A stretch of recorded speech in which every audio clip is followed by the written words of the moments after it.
장미꽃 위에 있을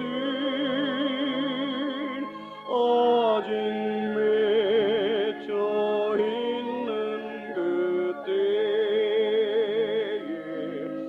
귀에 흐르는 소리 들리니 줌성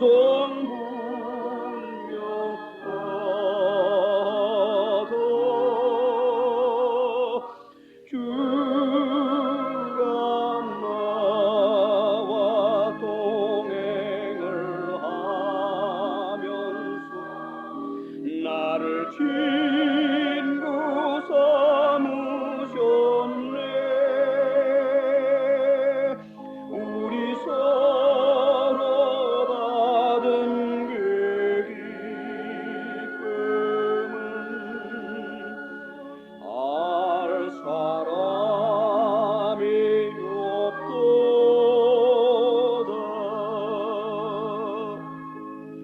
그 정한 주의 음성. 오늘 주시는 말씀은 요한복음 13장 36절에서 38절이 올시다. 신약성경 172페이지에 기록이 되어 있습니다. 절수가 짧으니까 우리 같은 목소리로 읽도록 하십니다. 시몬 베드로가 가로되 주여 어디로 가시나이까? 예수께서 대답하시되 나의 가는 곳에 네가 지금은 따라올 수 없으나 후에는 따라오리라. 베드로가 가로되 주여 내가 지금은 어찌하여 따를 수 없나이까? 주를 위하여 내 목숨을 버리겠나이다. 예수께서 대답하시되 네가 나를 위하여 내 목숨을 버리겠느냐? 내가 진실로 진실로 내게 이르노니 닭 울기 전에 네가 3번 나를 부인하리라. 아멘. 우리는 뭐 소설이라든가 또는 영화라든가 또는 드라마 같은 것들, 그런 것들을 통해서 역사 중에는 자기가 섬기는 사람을 위해서 목숨을 바치는 사람들이 있다라는 것을 알고 있습니다. 뭐 그 대상이 사람일 수도 있고 또한 그 대상이 국가라고 하는 단체일 수도 있어요. 일컬어서 애국심이라 그러죠. 나라를 사랑하는 마음이 어떤 고난 앞에서도 자기의 뜻을 굽히지 않도록 그렇게 한다는 그런 얘기들이겠죠. 근데 문득 생각을 해봤어요.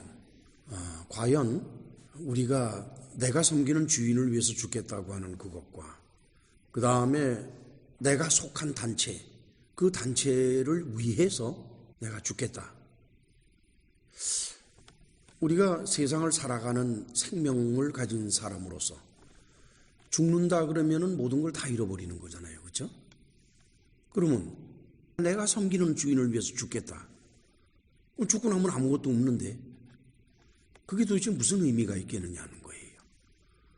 과연 그것 가지고 정말 죽을 수가 있을까? 생각을 많이 해봅니다. 우리는 직접 그런 환경에 처하지 않고는 그것을 가타부타 말할 수가 없어요. 그냥 우리가 생각적으로나 아니면은 소설이라든지 뭐 영화라든지 이런데 이렇게 젖어 있기 때문에 우리는 우리도 모르는 새에 우리와는 다른 어떤 생각을 많이 해요. 인생을 살면서. 바울이 이 문제에 대해서 거론한 게 있습니다. 우리 다 같이 로마서 5장 7절을 같이 읽으십시다. 같이 읽으실까요?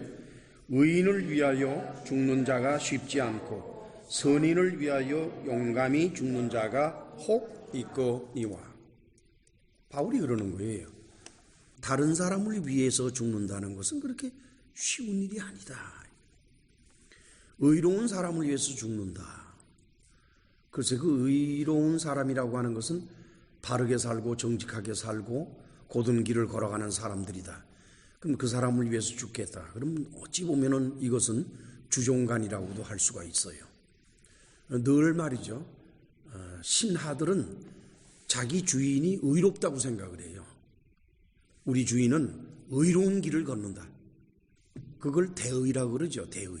대의를 따르는 사람이다. 그렇다 그러면은 그 대의를 따라가는 저분을 내가 섬기고 있다 그러면 내가 저 사람을 위해서 죽겠다.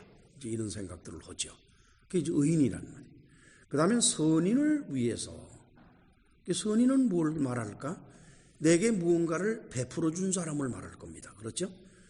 내가 저 사람한테 이만큼 받은 바 은혜가 있으니까 그 은혜를 갚기 위해서라면은 내 목숨도 아깝지가 않다 하는 그런 뜻이겠지요. 그런데 바울은 뭐라고 하는 거니까 의인을 위하여 죽는 자, 곧 대의를 따라가는 주인을 위해서 죽는다가 쉽지가 않다. 그거 그렇게 쉬운 게 아니다 라고 말하고 있고, 선인을 위하여 용감히 죽는 자가 꼭 있다. 자기에게 베풀어진 은혜를 생각을 한다 그러면 사람들은 감정이 부풀게 돼요. 그러니까 거의 불가능한 일도 해낼 수 있는 용기를 갖게 됩니다. 그래서 용감히 죽는다 그랬어요. 그런 사람들이 혹 있다. 많지가 않다는 거예요. 대부분의 사람들은 은혜를 입고서도 그 은혜를 갚기는커녕 때에 따라서는 은혜를 원수로 갚는다라고 그러죠. 그러는 경우도 있는 거니까 이것은 혹 어쩌다가 있는 것이다 라고 사도 바울은 말하고 있습니다. 자, 그렇게 친다 그러면은 우리가 남을 위해서 또는 자기가 그 속한 단체를 위해서 죽는다. 거기는 아마 두 가지가 있을 것 같아요. 첫째 하나는 죽기 위해서 그러는 것이 아니라 도망을 다니는 거예요. 피하는 거예요. 잡힐까봐 이리 피하고 저리 피하고 숨고 이러다가 결국은 발각이 되어서 붙들려 갔단 말이에요. 그러니까 이 사람은 자기가 섬기는 사람을 위해서 죽겠다라고 생각은 안 했는데, 그렇게 생각을 했으면 자기가 자발적으로 나가서 죽어야 할 거 아니에요? 그렇게 생각을 안 했는데 피할 대로 피하다가 막상 붙들리고 나니까 그 다음에는 어떻게 되는 거니? 어떠한 고문과 어떠한 고난을 주더라도 입을 꽉 다물고 자기 주인을 부정하지 않는 거예요. 그냥 당하고 죽을 때까지 그 모든 고통을 당하고 난 다음에 죽습니다. 그러는 경우가 하나가 있어요. 두 번째 경우는 어떤 경우인 거니까 내 주인을 위해서 죽어야겠다라고 했는데 그 주인이 죽었단 말이에요. 그러고 나니까 자기들도 함께 죽는 거예요. 자결을 하든지 또는 이제 자진해서 제 발로 주인을 죽인 자들에게 나아가서 내 주인을 죽였으니까 나도 죽여라. 그러고 나서 거기서 함께 죽는 그런 부류의 사람들이 있습니다.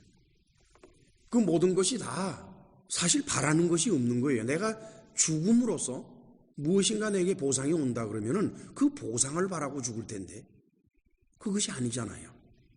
야, 이거는 정신 나간 사람들이 있나? 어떻게 저럴 수가 있을까?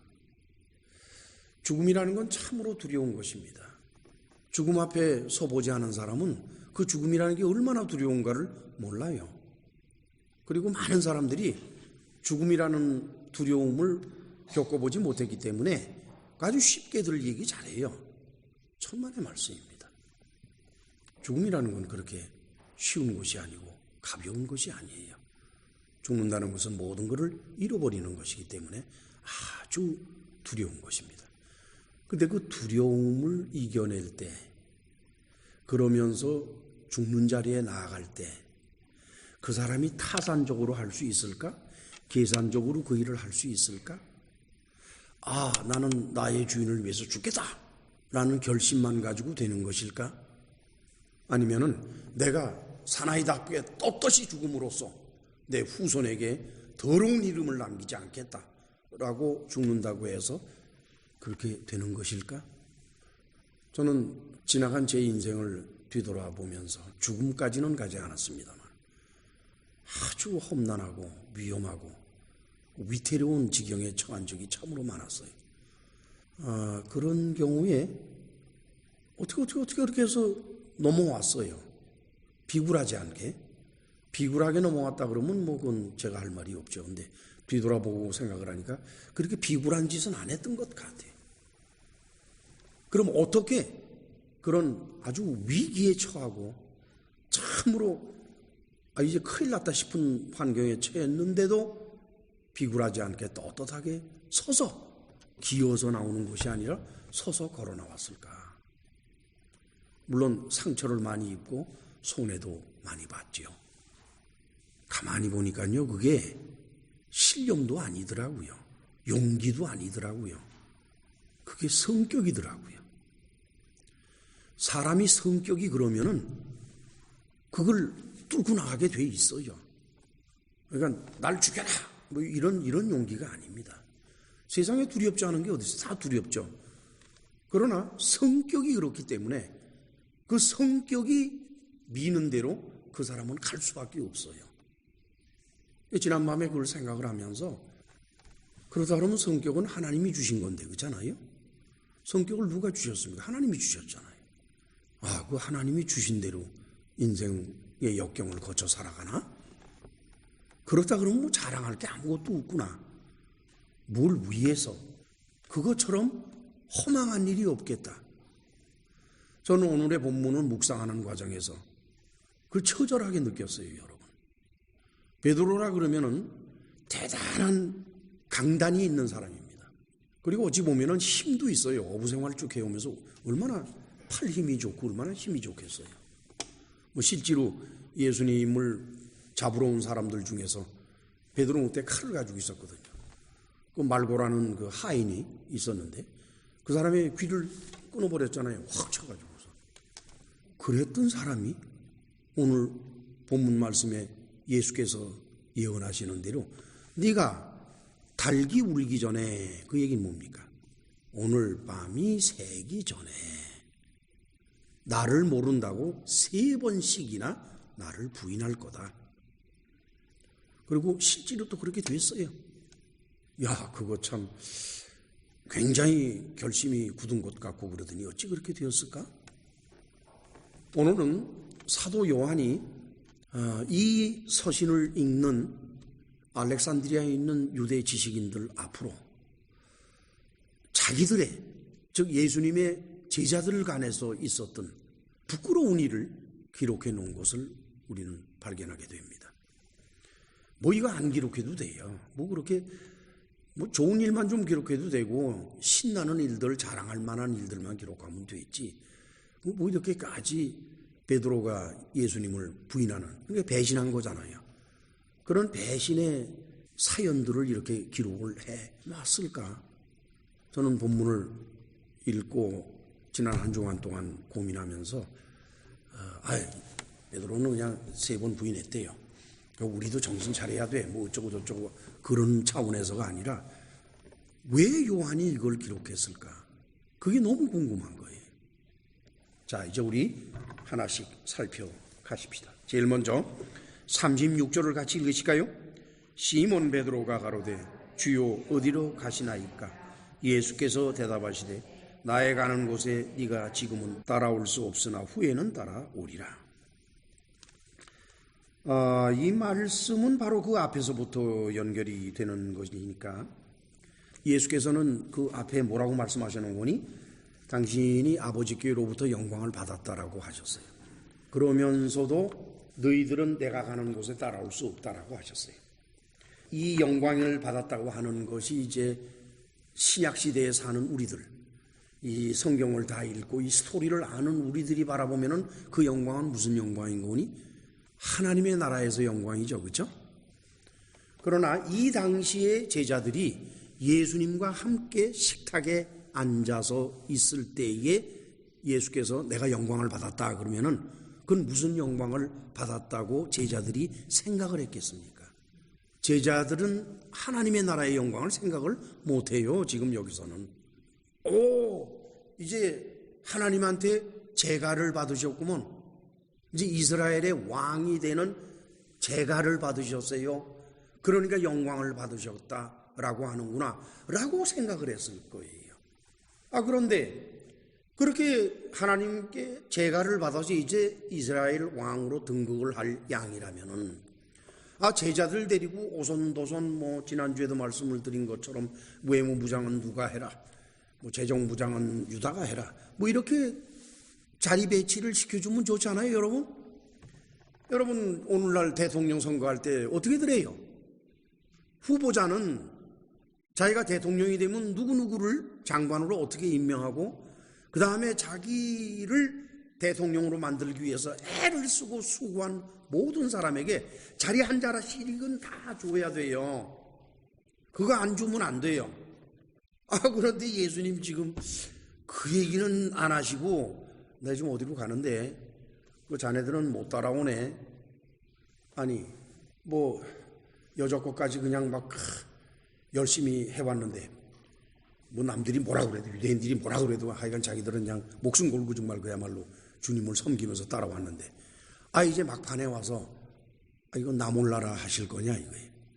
우리들을 두고 어디로 가신다니. 베드로가 낙심이 천만이고 어쩌면은 화가 났을지도 몰라요 속에서. 그래서 베드로가 뭐라 그러는 거니까 주여 어디로 가시나이까? 우리말 번역을 해놓으니까 참 고상하죠. 주여 어디로 가시나이까? 얼마나 공손하고 그렇죠. 그런데 헬라어나 영어에는 이런 공손한 맛이라고는 전혀 왜고 어디 갑니까? 어디 가나? 뭐 그런 거나 마찬가지예요. 아니 가다니 어디를 간다는 얘기요. 뭐 이런 스타일이에요. 아니 이쯤 되면은 농공행상을 좀 이렇게 미리 귀띔이라도 좀 하실 일이지.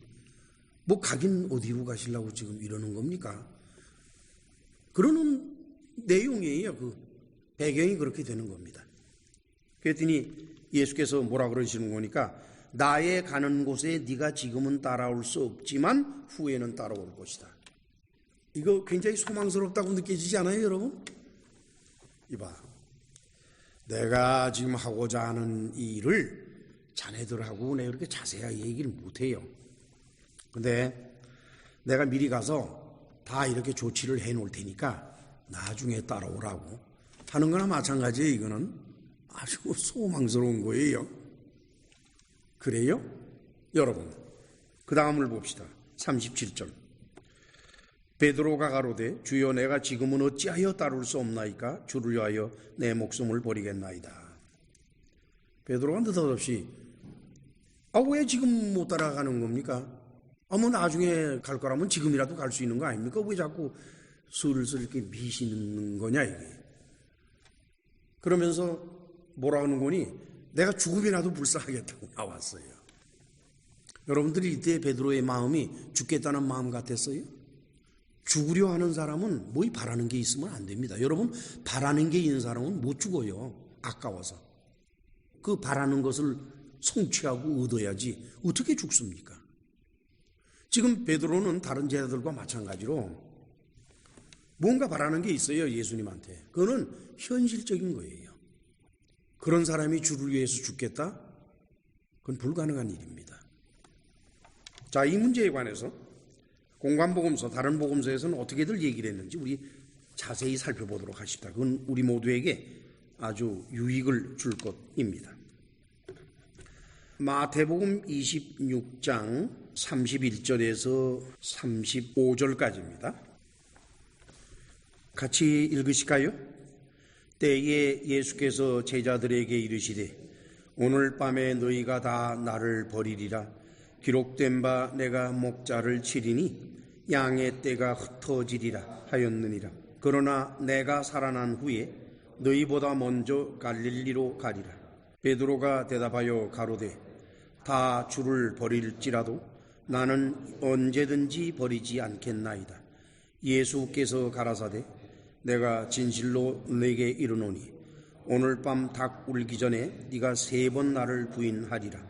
베드로가 가로되 내가 주와 함께 죽을지언정 주를 부인하지 않겠나이다 하고 모든 제자도 이와 같이 말하니라.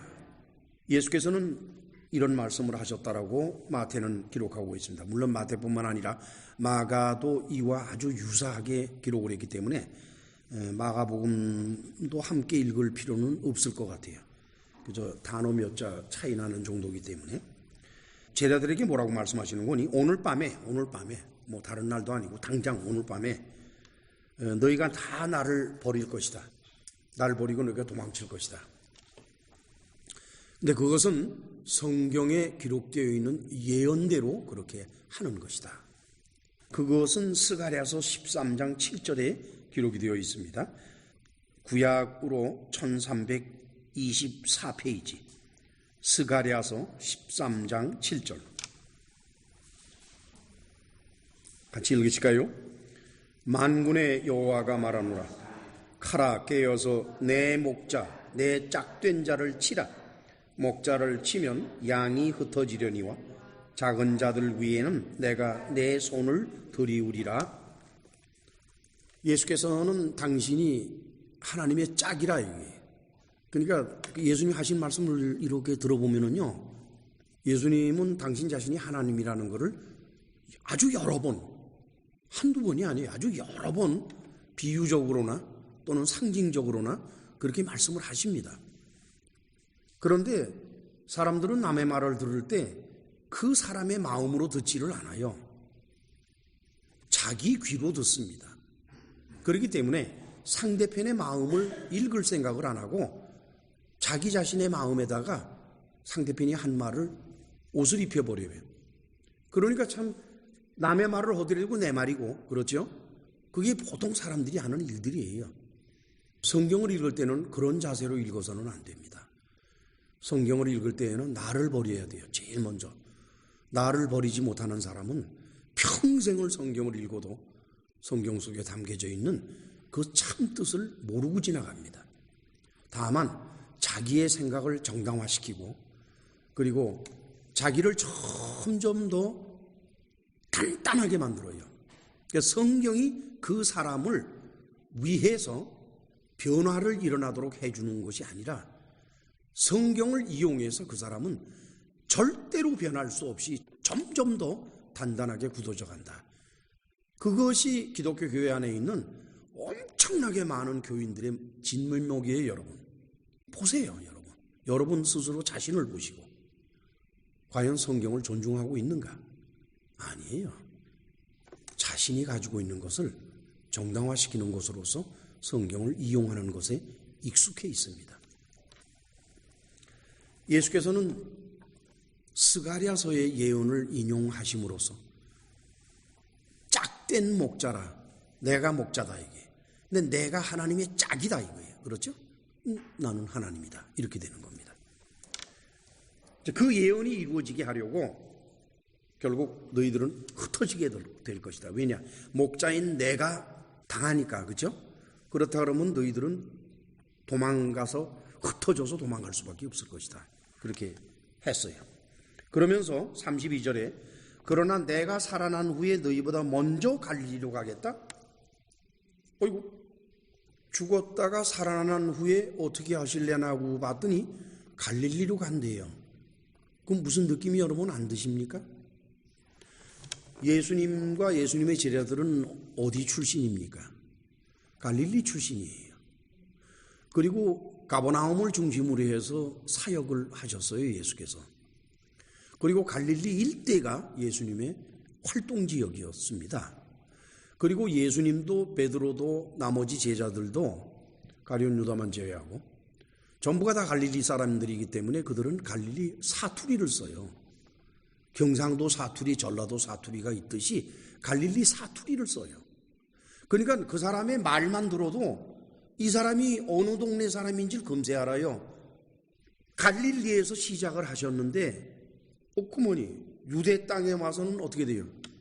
죽죠. 유대에 와서는 죽고 다시 살아나서 유대를 정복하는 줄 알았더니 아니에요. 갈릴리로 돌아가신다는 거예요. 제자들이 이 말씀을 들으면서 무슨 생각을 했을까 저는 한번 생각을 해봤어요. 모르긴 몰라도 제자들은 예수께서 그 말씀을 하실 때에 예수님이 그 유대 지방에서 좀 활동을 하시면서 그 나라를 세우려 하시다가 이게 여의치가 않아서 이게 죽으시게 되는 뭐 이러구먼. 아니면 뭐 죽는다고까지. 지금 이 사람들은 부활이라는 건 생각도 못하는 거예요. 죽은 사람이 그 즉시에 살아난다는 건 생각도 못해요, 여러분. 그런 처지에서 뭐 다시 살아나서 어쩌서 그러면 그거 귀에 들리겠습니까? 여기서 실패하고 여기 것을 접은 다음에 우리 동네 갈릴리오 가가지고 거기서 하시려나 보구먼. 이렇게 생각할 수밖에 없어요, 제자들은. 그랬더니 33절에 여전히 지금 마태복음을 보고 있는 겁니다. 베드로가 대답하여 가로되 다 주를 버릴지라도 나는 언제든지 버리지 않겠나이다. 저는 이걸 읽으면서요, 야, 어떻게 사람이 이런 식으로 얘기를 하나. 아니, 자기만 주를 안 버린다 그러면 됐지. 왜 나머지 제자들이 다 주를 버릴지라도 하면서 얘기를 하느냐, 이게. 그냥 그 마음속에, 베드로가 그 마음속에 그저 남보다 자기가 으뜸이고 자기를 제외한 11제자는 그 친구들은 예수님을 그렇죠, 뭐 버릴 수도 있겠지요, 뭐 이래가면서. 그러나 나는 아닙니다. 이렇게 비교적으로, 그렇죠, 견주어 가면서 그런 말을 한다라는 것은 당시 베드로의 마음속에 뭐가 있다는 겁니까? 욕망이 있다는 거예요. 주님에게 인정받고자 하는 욕망, 또 농공행사에서 주님께 제일 큰 자리를 받고자 하는 욕망이 있기 때문에 아주 자연스럽게 이런 말이 나오는 겁니다. 그러면 나머지 제자들은 그런 마음이 없었을까요? 여러분, 35절에 같이 읽으실까요? 베드로가 가로되 내가 주와 함께 죽을지언정 주를 부인하지 않겠나이다 하고 모든 제자도 이와 같이 말하니라. 그거 질 수 없는 거 아니에요, 그렇죠? 제자들이 베드로가 혼자 나서가지고 지 혼자 잘난 척하고 막 이러는데, 그럼 뭐 나머지 제자들은 뒤죽은뒤죽 가만히 있고 이러고 있겠어요? 우리도 그럴 겁니다. 우리도 뭐 베드로만 그런 게 아니라 우리도 그럴 겁니다. 당연하지요. 지금 제자들의 모습은 어떻게 표현이 되든지 간에 바람직하지 못한 모습들입니다. 어쩌면은 추악하다라고 말할 수도 있겠지요. 아무리 우리가 그리스도인이요, 기독교 교회에 속한 사람으로서 사도들이 우리의 반석이 되어서 열심히 교회를 세웠다고는 하지만, 그러나 그들이 그 당시에 잘못한 것에 대해서는 우리도 냉정하게 바라봐야 될 겁니다. 자, 마태는 그렇게 기록을 했는데 누가는 어떻게 기록을 했을까요? 누가복음은 22장으로 넘어가야 되겠습니다. 자, 우선 24절을 제가 읽겠습니다. 또 저희 사이에 그중 누가 크냐 하는 다툼이 났더라. 누가는 기록을 어떻게 하는 거니까 예수님의 제자들이 자리 다툼을 하고 있다는 거예요. 농공행상을 자기들을 스스로 하려고 하고 있다는 모습을 보여주고, 그러자 이제 그 모습을 보시면서 예수께서 너희는 섬기는 자가 되라, 섬김을 받으려 하지 말고, 그렇게 이제 타이르지요. 그 다음에 28절에서 30절을 같이 읽으실까요? 너희는 나의 모든 시험 중에 항상 나와 함께 한 자들인즉 내 아버지께서 나라를 내게 맡기신 것 같이 나도 너희에게 맡겨 너희로 내 나라에 있어 내 상에서 먹고 마시며 또는 보좌에 앉아 이스라엘 12지파를 다스리게 하려 하노라. 예수께서는 그러시는 거예요. 너희는 나의 모든 시험 중에 항상 나와 함께 한 자들이라.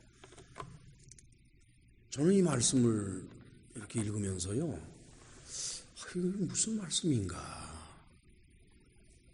모든 시험이라니. 그러면 예수님은 세례요한에게 세례를 받고 나서 그 다음에 광야에 나아가서 40일 동안 금식을 하시고 마귀에게 시험을 받으신 이후에 이제 본격적인 사역을 해서 그걸 신학적으로 공생애라 이렇게 말하고 있는데, 그럼 예수님은 지금 마지막 6월절 만찬제 오늘 밤이면은 체포돼 가십니다. 당신이 지내온 3년 내지 3년 반의 그 기간을 예수께서는 당신이 늘 시험을 받아왔다라고 말씀하시는 걸까? 이 말씀이 풍기는 뉘앙스는 그렇습니다. 예수께서 사역을 하는 모든 기간 동안 예수님이 시험을 받았다는 거예요. 우리는 그저 예수님이 시험을 받는 것을 40일 금식하고 시험 받은 것으로만 생각을 했지, 그 나머지는 시험이 아니라 그냥 예수님이 일을 하셨다 이렇게 생각을 했는데, 예수님 자신은 뭐라고 말씀하시는 거니? 내가 시험을 받았다는 거예요. 그 모든 시험을 받는 중에 너희들이 항상 나와 함께 했다. 내가 시험을 이겨냈으니 너희도 시험을 이겨낸 것이다 라는 거나 똑같은 말씀을 하시지 않을까? 그러시면서 뭐라고 하는 거니까 아버지께서 나라를 내게 맡기신 것 같이 나도 너희에게 맡기겠다. 나라를 맡기겠다. 아버지께서 내게 나라를 맡겼다면 그 나라는 어떤 나라겠어요? 이스라엘이에요. 이스라엘. 지금 제자들이요, 자기 선생님이 하시는 이 말씀을 듣고 뭐 오늘날 기독교인들이 생각하는 바와 같이 뭐 하나님이 나라를 그러면 온 전체, 온 지구 전체 또한 우주 또는 뭐 하나님의 나라 뭐 이런 식으로 생각을 제자들은 못해요. 그렇게 오늘날은 그렇게 생각들을 하지요. 그러나 당시 제자들은 그런 생각 못해요. 나라 그러면 그들 눈에는 이스라엘밖에 없어요. 뭐 그 사람들이 뭐 아람 족속들을 보겠습니까? 로마라는 나라를 보겠습니까? 자기들은 상관도 없는 나라인데, 그렇죠? 자, 그래가지고 예수께서 뭐라고 또 말씀하시는 거니? 너희로 내 나라에 있어 내 상에서 먹고 마시며 또는 보좌에 앉아 이스라엘 12지파를 다스리게 할 것이다. 얼마나 좋아요, 그죠? 12명을 사도로 삼으셨길래 왜 해필이면 12명이냐라고 생각을 했더니 한 사람한테 한 지파씩 맡기려고 그러셨네. 야, 그렇다 그러면 이제 예수님은 왕이 되고 자기들은 이제 방백이 돼서 12명의 방백들이 각 지파를 다스리니까 결국은 뭐예요? 자기들이 이스라엘을 다스리게 되겠구나. 야, 이건 뭐 정말 참 대단한 거죠. 그렇게 생각들을 할 수밖에 없어요. 예수님의 말씀을 들으면서. 그런데 31절 이하에는 또 이런 말씀이 기록이 됩니다. 시몬아 시몬아 보라 사단이 밀가부르듯 하려고 너희를 청구하였으나 그러나 내가 너를 위하여 네 믿음이 떨어지지 않기를 기도하였노니 너는 돌이킨 후에 내 형제를 굳게 하라. 다른 사람한테는 얘기하지 않고 시몬 베드로에게 말씀을 하십니다. 야 베드로야, 사단이 말이야 너희들 여기 복수예요. 너희들 복수니까 제자들이죠. 제자들을 밀가부로도 한다 그러면 채 있죠. 이렇게 채 하는 거. 거기다가 얹고 나서 밀을 거기다 얹고 막 이렇게 후들러서 그래서 이제 검부러기는 날려버리고 알곡만 떨어지도록 하는 거 있지요. 그와 같은 식으로 너희들을 그렇게 흔들어대려고 했다 이게. 그러려고 청구했다 이렇게 돼 있어요.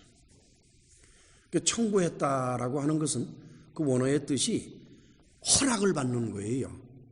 내가 그런 권리를 갖게 해달라고 청원하는 게 바로 이겁니다. 그러면 사단이 누구에게 청원을 하겠어요? 물론 이 번역된 내용을 이렇게 읽어보면은 뜻이 사단이 너를 이렇게 꼬여가지고 그래서 채에다가 이렇게 집어넣어서 까불리려고 그런 거야 라고 느껴지도록 번역은 돼 있는데 그러나 그 헬라어의 원뜻을 찾아가면 무슨 뜻이 되는 거니? 그리고 그 다음에 예수께서 기도를 했다고 그랬어요. 그렇죠? 그럼 예수님은 기도를 했으면 누구한테 할 겁니까? 아버지 하나님한테 할 거 아니에요. 그렇죠? 그 아버지 하나님한테 왜 기도하겠어요? 사단이 지금 시몬 베드로에게 그렇게 한다 그러면 시몬 베드로한테 주의시키면 그만이지 뭐 예수께서 기도할 일이 뭐가 있습니까? 이것은 뭘 말하는 거니까 사단이 하나님께 허락을 받으려고 그러는 거예요. 주여, 제가 지금부터 저 12제자를 그냥 제 마음대로 그냥 쥐고 흔들라고 지금 그러는데 허락을 해 주십시오. 제게 그런 권리를 주십시오. 그랬더니 예수께서 아버지 하나님께 기도하시면서 뭐라고 그랬어요? 그 권리를 절대로 줘서는 안 됩니다. 이 제자들은 아직 예수님 보시기에는요 미숙해요. 아직 멀었어요. 아직도 멀은 상태에서 흔들어댄다 그러면은 다 넘어갑니다. 그러니까 예수께서 그 말씀을 이렇게 지금은 너희들이 따라올 수 없다 이게. 그러나 후에는 그것이 언제입니까? 그들이 예수님께서 죽으시고 부활하시고 승천하시고 난 다음에 독립적으로 교회를 꾸려가는 그런 고난을 거쳐가면서 그들은 사단의 공격에 이겨나갈 수 있는 힘을 얻게 된다는 뜻입니다. 자, 그리고 났을 때 33절 34절 같이 읽으실까요? 저가 말하되 주여 내가 주와 함께 오게도 죽는데도 가기를 준비하였나이다. 가라사대 베드로야 내가 네게 말하노니 오늘 닭 울기 전에 네가 3번 나를 모른다고 부인하리라 하시니라. 뭐 막무가내예요. 베드로는 막무가내야. 그렇지 뭐 베드로 생각도 그렇고 제자들 생각할 때에 지금 유대의 대제사장들이 예수님에 대해서 호의적인 생각을 안 가지고 바리새인들도 그렇고 율법사들도 그렇고 제사장들도 그렇고 하여간 authority 권력을 가진 유대인들은 전부가 다 예수님을 엔티로 생각을 해요. 그러니까 반대예요 전부. 자 그렇다 그러면 이제 이 마당에 뭐 충분한 군대도 없이 물론 이제 예수께서 그 신적인 능력을 가지고 계시니까 그야말로 무슨 뭐 엘리사가 천사들을 동원할 수 있었듯이 예수님도 뭐 급하시면 천사들 이용해서 불러가지고서 싹 하면 싹쓸이가 될 거 아니에요. 싹 그런 생각들은 하고 있었겠지요. 그러나 이제 그러면서도 혹시나 우리가 져가지고서 그 예수님이 옥에 갇힌다 그러면 나도 갇히겠다. 지금 베드로는 현실적인 문제를 전혀 떠나지를 못합니다. 제가 이와 같은 것을 자꾸 강조하는 까닭이 있어요. 기독교 교회에 속해서 신앙생활하는 수없이 많은 기독교인들의 마음을 바라보면 이 베드로와 똑같아요. 모든 것을 현실 속에서 구하려 하고 현실 속에서 판단하려고 합니다. 그들이 아무로 입으로는 천국을 말하고 구원을 말하고 뭘 어떻게 할지라도 그들의 마음은 이 세상 것 그것이 물질이건 권력이건 명예건 무엇이든지 간에 이 세상 것에 묶여 있어요. 그런 상태에서 바라본다 그러면은 지금 베드로가 그런 상태에서 주님과 대화를 나누는 것과 조금도 다를 바가 없는 것입니다.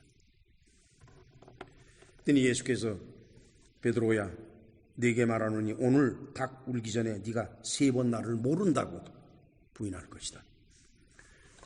그 앞에서는 그냥 부인한다고만 그랬는데 누가는 모른다고 네가 나를 모른다고 부인할 거야. 참 모욕적인 얘기가 되겠죠.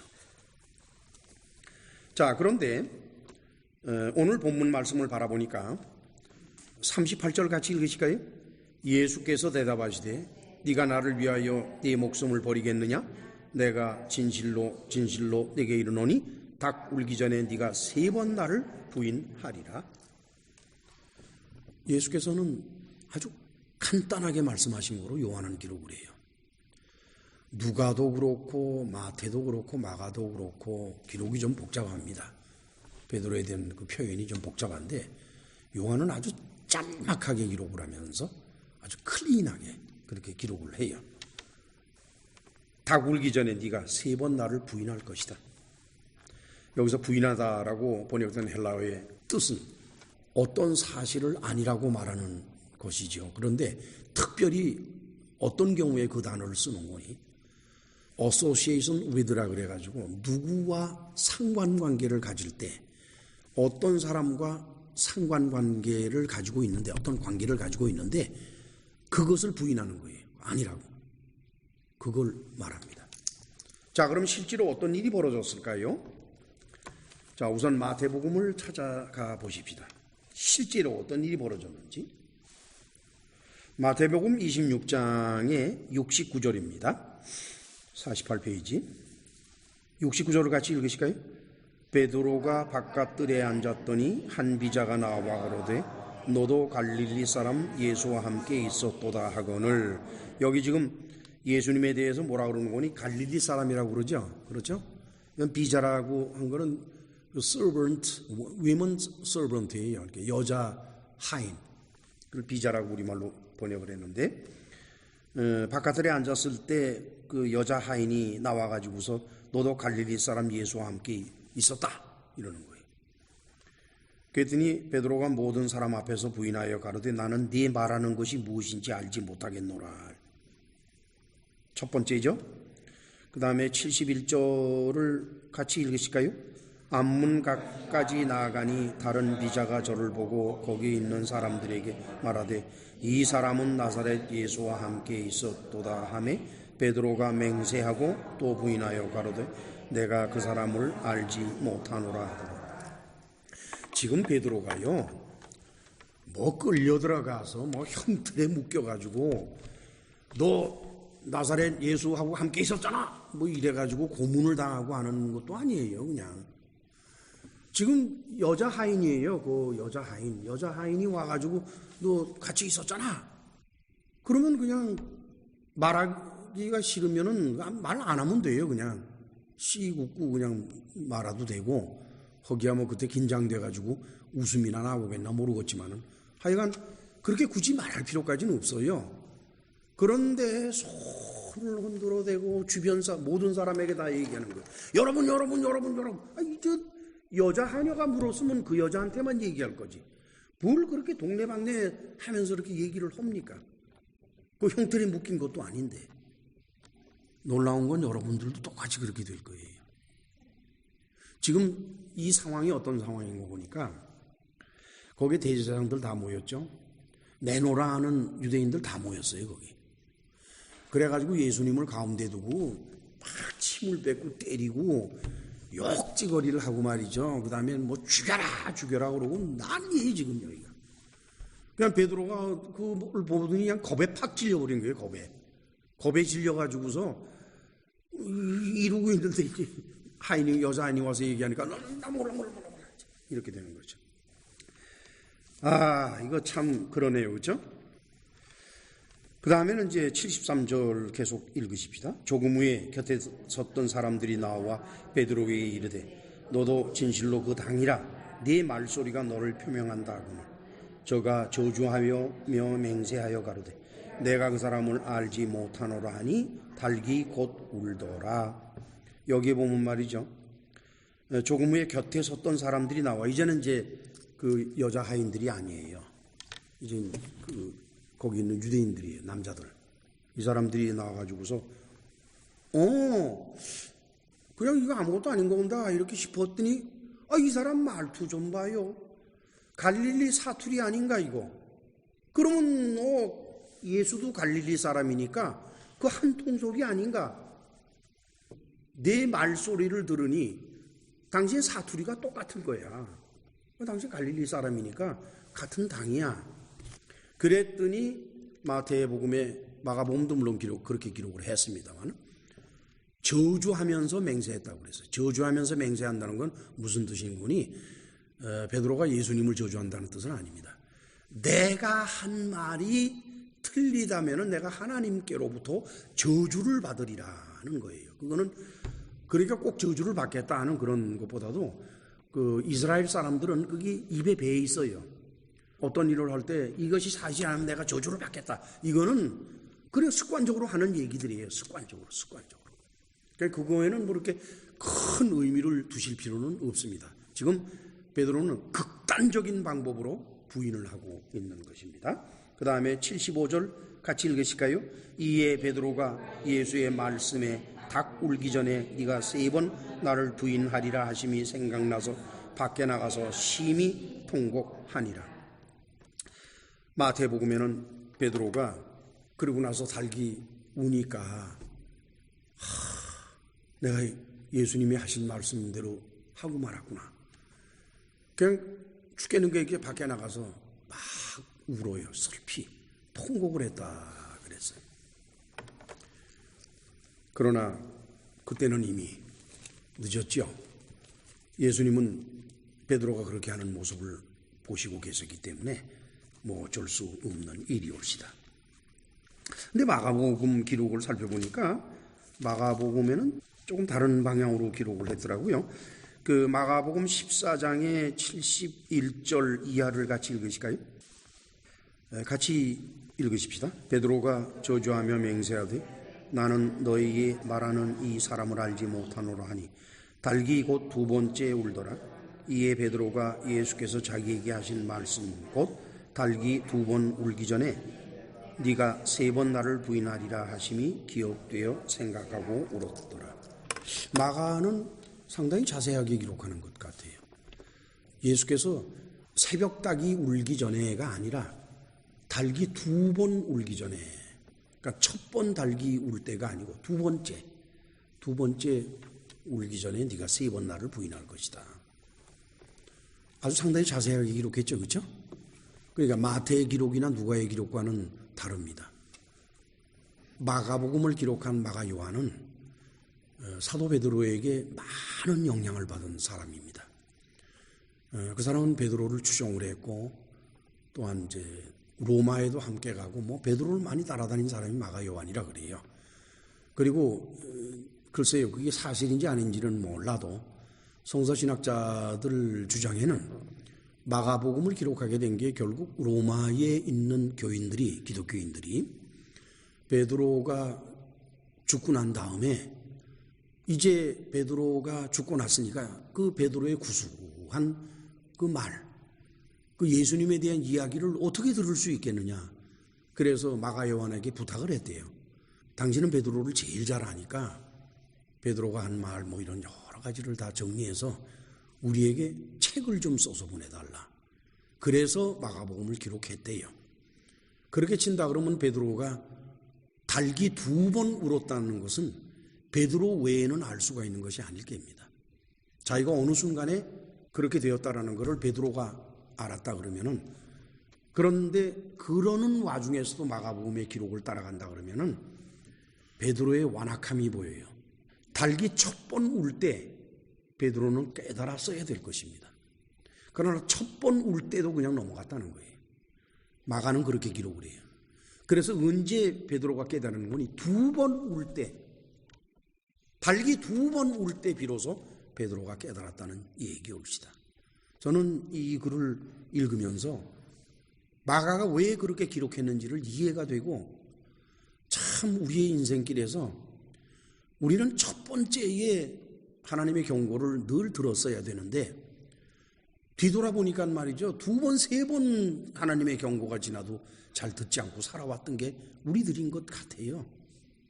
만약에 우리 인생길에서 우리가 우리의 삶을 바라보시는 하나님의 경고, 첫 번째 경고에 귀를 번쩍 뜨고 따랐다 그러면 과연 우리 인생길에 고난이 있었겠느냐는 거예요.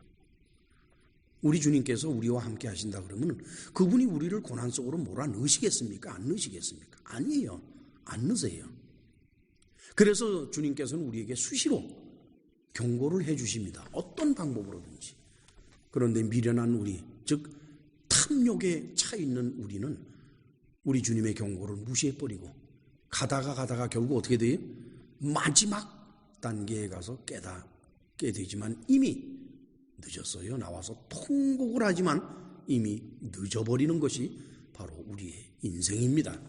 그래서 늘 깨어 기도하라 그래요. 깨어 있으라는 겁니다. 자꾸 경고를 놓치니까 깨어 있는 자는 하나님의 경고를 늘 보게 됩니다. 자, 이제 누가복음을 찾아가 볼 거예요. 누가복음에서는 어떻게 기록이 됐는지. 누가복음에서도 별로 그렇게 또 다를 거는 없겠습니다. 근데 닭이 곧 울더라 그러고 나서 밖에 나가 심히 통곡했다라고 그래서 마태의 기록과 같은 기록을 했습니다. 자, 그러면 이제 본문으로 돌아옵니다. 요한복음. 요한복음에서 사도 요한은 베드로가 어떤 식으로 행동을 했는지 하는 점을 이제 기록을 합니다. 우리 다 같이 요한복음 18장을 찾아가도록 하십시다. 우선 요한복음 18장 15절부터 18절까지 같이 읽으실까요? 시몬 베드로와 또 다른 제자 하나가 예수를 따르니 이 제자는 대제사장과 아는 사람이라. 예수와 함께 대제사장의 집들에 들어가고 베드로는 문 밖에 섰는지라. 대제사장과 아는 그 다른 제자가 나가서 문 지키는 여자에게 말하여 베드로를 데리고 들어왔더니 문 지키는 여종이 베드로에게 말하되 너도 이 사람의 제자 중 하나가 아니냐 하니 그가 말하되 나는 아니라 하고 그때가 추운 고로 종과 하속들이 숯불을 피우고 서서 쬐니 베드로도 함께 서서 쬐더라. 여기에는 또 다른 사람이 등장을 합니다.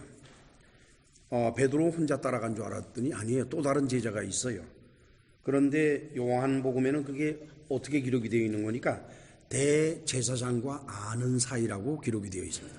우리말 번역상에 아는 사이라고 했지만 그 원어의 내용은 무엇인가 하니 친척이라는 뜻이에요. 친척. 글쎄요, 이 사람은 바로 그 제자 그래가지고 다른 제자가 아니라 바로 그 제자다라고 이렇게 돼 있잖아요. 그렇다 그러면은 뭐 이건 볼 것도 없이 사도 요한입니다.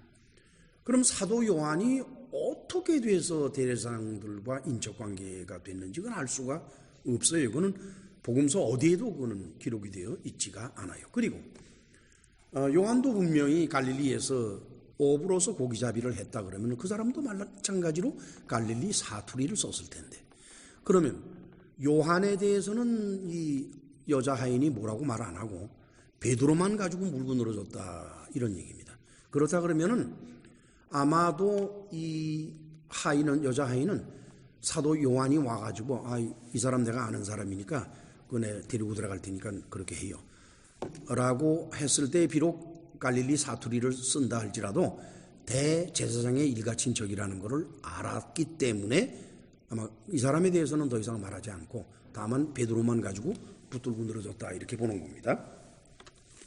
그 다음 페이지로 넘어가서 25절 같이 읽으실까요? 25절부터 같이 읽으실까요? 시몬 베드로가 서서 불을 쬐더니 사람들이 묻되 너도 그 제자 중 하나가 아니냐? 베드로가 부인하여 가로되 나는 아니라 하니 대제사장의 종 하나는 베드로에게 귀를 베어 버리운 사람의 일가라. 가로되 네가 그 사람과 함께 동산에 있던 것을 내가 보지 아니하였느냐? 이에 베드로가 또 부인하니 곧 달기 울더라. 여기 참 아이러니컬한 걸 보게 돼요, 여러분.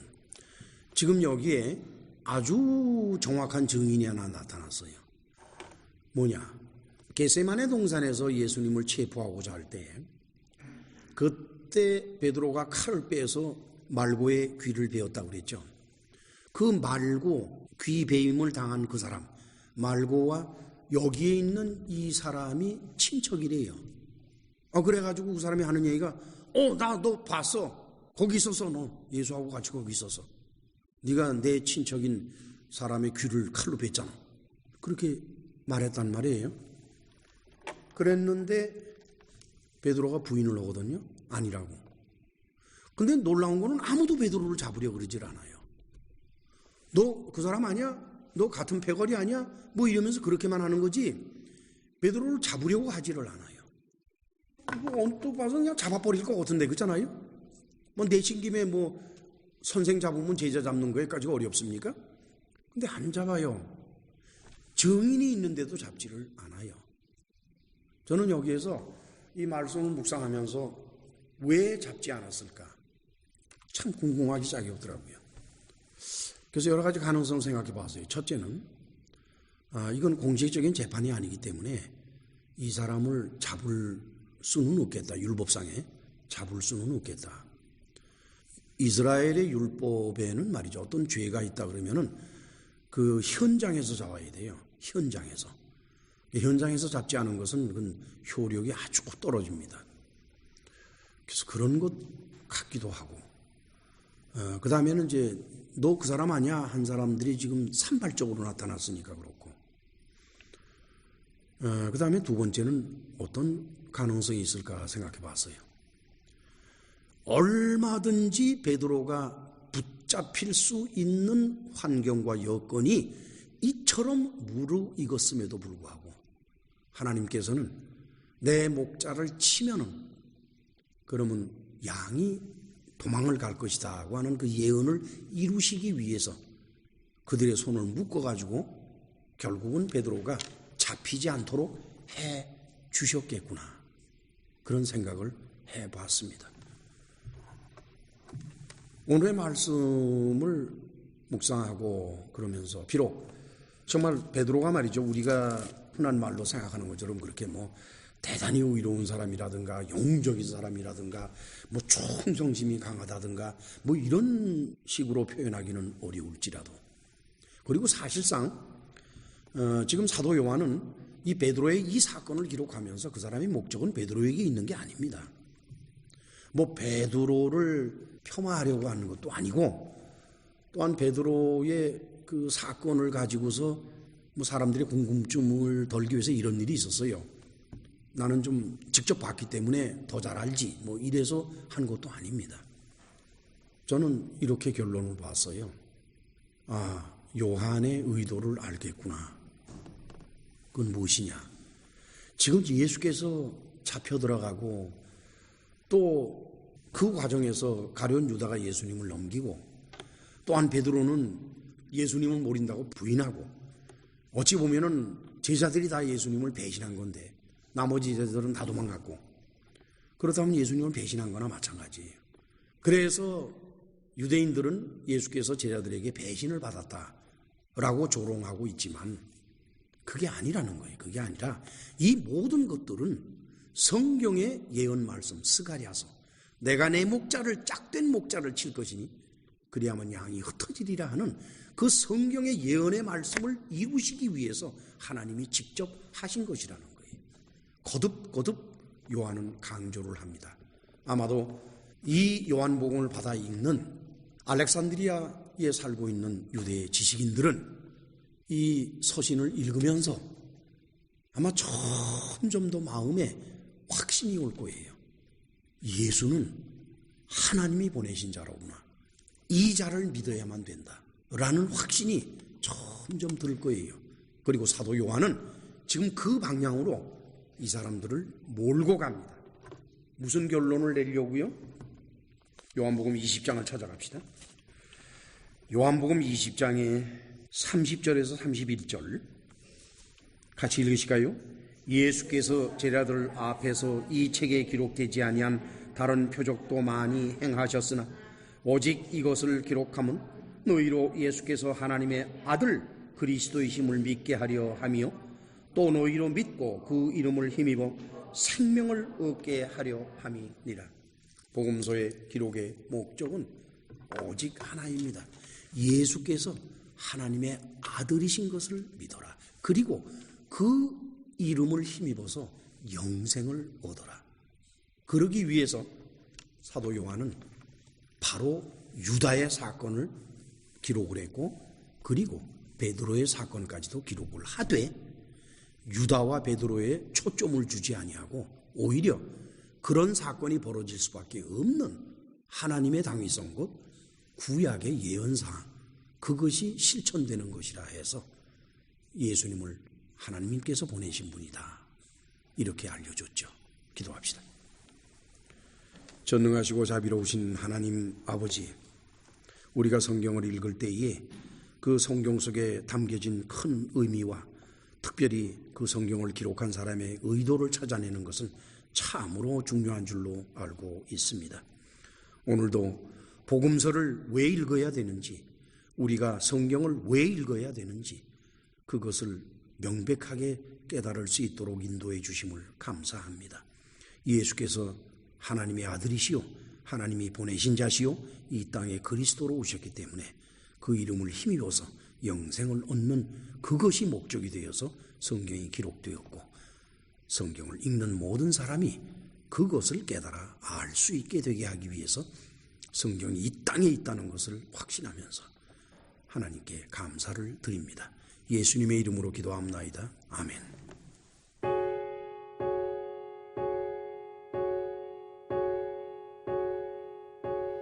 There is a fountain filled with blood drawn from Emmanuel's veins.